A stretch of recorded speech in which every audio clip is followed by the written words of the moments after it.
क्या बोलूं मैं। खैर छोड़िए, इनका जो हाल है सो है ही है। पाकिस्तान का हाल अब आपको बताता हूं, जिसमें बड़ा बवाल मच गया है भाई। पीओके में ऐसा भयंकर बवाल, पाकिस्तान की फौज को वहां पब्लिक ही क्यों पीट रही है। मुनीर के होश उड़े, शहबाज की हवा टाइट। पीओके में वो हो रहा है जो कभी ना हुआ बॉस। देखिए क्या हो रहा है पीओके में। भारत ने ऑपरेशन सिंदूर में असीम मुनीर की फौज को जमकर पीटा। वो दिन है और आज का दिन है। पाकिस्तान की फौज की पिटाई का कार्यक्रम थम नहीं रहा और अब पिछले 4 दिन से पाकिस्तान के कब्जे वाले कश्मीर यानी पीओके में पाकिस्तानी फौजियों की जमकर पिटाई चल रही है। पीओके के लोगों का जहां कहीं पाकिस्तानी फौज दिखता है उसको पकड़ के रगड़ देते हैं, पीट देते हैं, सूद देते हैं। पाकिस्तानी फौजियों का जान बचाना मुश्किल हो रहा है भाई। पीओके के लोग पाकिस्तान के फौजियों को सिर्फ पीट ही नहीं रहे बल्कि उनकी वर्दी उतारकर उसकी नीलामी कर रहे हैं। ये देखिए, हालांकि इस 2 कौड़ी की वर्दी को खरीदता कौन होगा भगवान ही जाने। लेकिन आखिर पीओके के लोग पाकिस्तानी फौजियों के खून के प्यासे क्यों हो रहे हैं?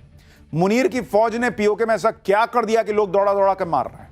पाकिस्तान में क्यों कहा जा रहा है कि अब किसी भी वक्त पीओके भारत के पास वापस चला आएगा? आज आपको बताऊंगा। पीओके में इस वक्त अब तक की सबसे बड़ी बगावत का बिगुल बज चुका है। हमारे यहां एक गाना था, महंगाई डायन खाए जाते, वहां चल रहा है मुनीर डायन खाए जाते। पीओके में इस वक्त वहां की जनता और मुनीर की फौज के बीच युद्ध का मैदान बन गया है। लोग फौज से इस कदर गुस्से में हैं कि उन्हें देखते ही जान लेने पर उतारू हो जा रहे हैं। आप तस्वीरें देखिए बॉस। पीओके में मुनीर के इन गुर्गों का बड़े जबरदस्त तरीके से भूत उतारा जा रहा है। पकड़ पकड़ कर पीटा जा रहा है, गिरा गिरा कर मारा जा रहा है। लोगों से पिटने के बाद पाकिस्तान के फौजियों की सांसें उखड़ गई। सोचिए भारत ने इनका क्या हाल किया होगा। पब्लिक के सामने ऐसे पड़े हुए हैं। पीओके में सरेआम असीम मुनीर की इज्जत नीलाम हो रही है। अब एक और वीडियो आपको दिखाता हूं। सड़क के किनारे पाकिस्तानी फौजियों और पुलिस वालों के हेलमेट्स, शील्ड्स और जैकेट्स का ढेर लगाया जा रहा है। लोग आकर इन्हें पहनकर देख रहे हैं, यानी सड़कों पर फौजियों की वर्दियों की सेल टाइप लगी हुई है। देखिए कैसे खड़ा कर दिया गया है। 10-10 रुपए में पाकिस्तानी पुलिस की वर्दियां बिक रही हैं। अब 10 से ज्यादा की तो औकात भी नहीं है। जैसे मंगल और बुध बाजार नहीं लगता है, वैसे वहां शुक्र बाजार लगा हुआ है। 10-10 रुपए में 6 पजामा ले जाओ। पीओके में इस वक्त हालत यह है कि लोग असीम मुनीर के खून के प्यासे हो चुके हैं। अगर असीम मुनीर इनको वहां दिख जाए भाई, उसको वहीं पे पटक के ये लोग रगड़ दें। दरअसल 29 सितंबर को पीओके में जम्मू कश्मीर संयुक्त अवामी एक्शन कमेटी ने विरोध प्रदर्शन बुलाया था। यह विरोध प्रदर्शन पीओके विरोधी सरकारी नीतियों और फौज के अत्याचार के खिलाफ बुलाया गया था, जिसमें पूरे पीओके में बंद और चक्का जाम का आयोजन किया गया। इस दौरान पाकिस्तानी फौज और सुरक्षा बलों की तैनाती बढ़ा दी गई। आंदोलन को बाहरी साजिश और प्रोपेगेंडा बताने की कोशिश की गई। पूरे पीओके में ये लोग इंटरनेट बंद कर दिए, मोबाइल नेटवर्क बंद कर दिए। लेकिन हालात तब बिगड़े जब पाकिस्तानी फौज और सुरक्षा बलों ने प्रदर्शनकारियों पर गोली चला दी। कहा जा रहा है इसी के बाद मामला बिगड़ गया। 29 सितंबर को पीओके में शांतिपूर्ण प्रदर्शन कर रहे प्रदर्शनकारियों पर फौज और पुलिस की गोलीबारी में 8 प्रदर्शनकारियों की मौत हो गई थी। यह वीडियो देखिए जिसमें एक शख्स जमीन पर पड़ा है और लोग कह रहे हैं कि इसे फौज ने गोली मार दी। 29 सितंबर से लेकर 1 अक्टूबर तक 3 दिन में पाकिस्तानी फौज और पुलिस की गोलियों से पीओके में 40 से ज्यादा लोगों की जान जा चुकी थी। इन मौतों का बदला लेने के लिए लोगों ने फौजी काफिलों पर अटैक करने शुरू किए। आर्मी के गाड़ियों को आग के हवाले कर दिया गया। सरकारी संपत्तियों को तहस नहस किया गया।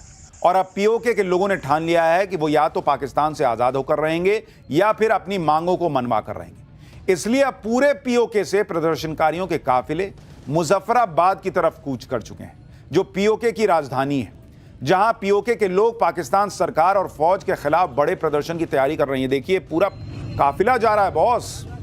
ये अल्टीमेटम है, लास्ट अल्टीमेटम। पीओके में प्रदर्शनकारियों की 38 मांगे हैं, 38।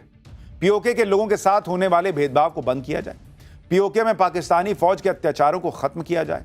प्रदर्शनकारियों की मांग है कि बिजली परियोजनाओं में लोकल लोगों के फायदे को ध्यान में रखा जाए। आटे और बिजली के बिलों पर छूट देने की मांग भी की गई है। आंदोलनकारी आईएसआई समर्थित मुस्लिम कॉन्फ्रेंस को आतंकी संगठित घोषित करने की भी मांग कर रहे हैं। यानी पीओके के लोग खुद पर होने वाले अत्याचार के खिलाफ और अपनी बुनियादी जरूरत को पूरा करने के लिए प्रदर्शन कर रहे थे। लेकिन पाकिस्तान की सरकार और फौज ने उन पर गोलियां चलवा दी। अब तो पाकिस्तानी भी कह रहे हैं कि पीओके में जो आग भड़की है उसमें कहीं शहबाज और मुनीर ही न जल जाएं।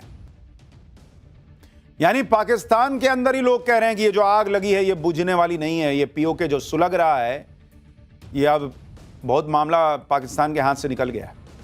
पीओके में अपने फौजियों को पिटता देखकर असीम मुनीर के भी होश उड़े हुए हैं। शहबाज की हालत टाइट है, इसलिए पाकिस्तान सरकार ने पीओके में पत्रकारों की एंट्री बैन कर दी। लेकिन पीओके की आवाज को दबाना मुनीर और शहबाज के लिए मुश्किल हो रहा है।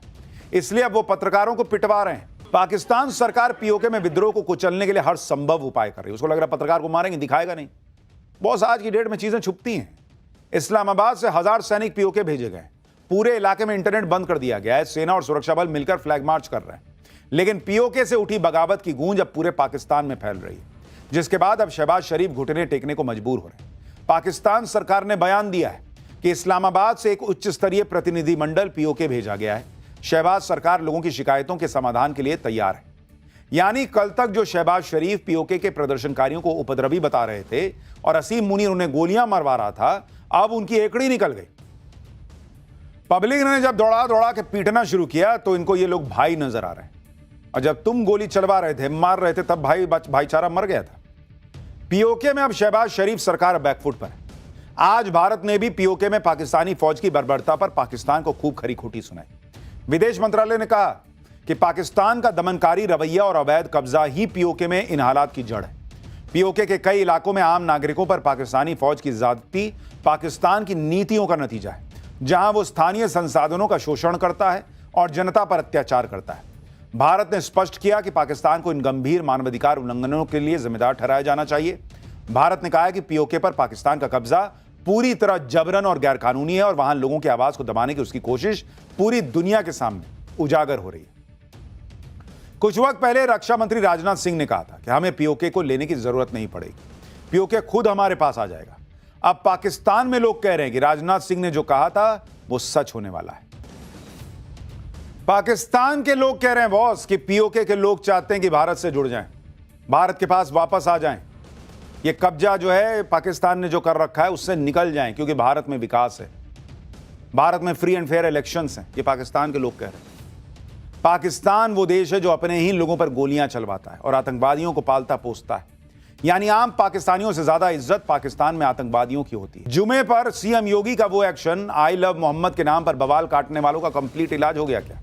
मौलाना तौकीर रजा एंड टीम पर ऐसा एक्शन कि मौलाना खुद शांति की अपील करने पर कैसे आ गए।